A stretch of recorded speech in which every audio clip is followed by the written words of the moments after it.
मनातले प्रश्न, अडचणी, दुःख, मार्ग मिळत नाही, काय करावे कळत नाही, सगळं काही आपण हे सगळं काही स्वामींना सांगायचं आहे. आणि आपले स्वामी आपल्याला मार्ग दाखवतील. हो, नक्की मार्ग दाखवतील. आपण काय करायचं जेव्हा आपल्याला असं वाटतं, की चारही बाजूंनी मला अडचणींनी घेरलेलं आहे, मी कुठेतरी अडकलेलो आहे, मला काय करावे कळत नाही, मला कोणाची मदत मिळत नाहीये, समोर खूप प्रश्न आहे पण उत्तर मिळत नाहीये, मार्ग मिळत नाहीये. मग अशा वेळेस स्वामींच्या मठात किंवा केंद्रात जा.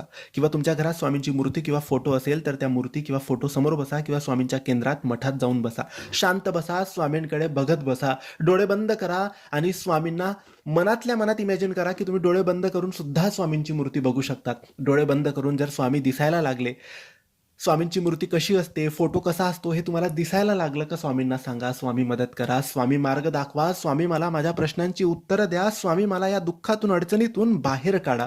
एवढं स्वामींना बोलायचं आहे. काही दिवसातच 7 दिवस 15 दिवसात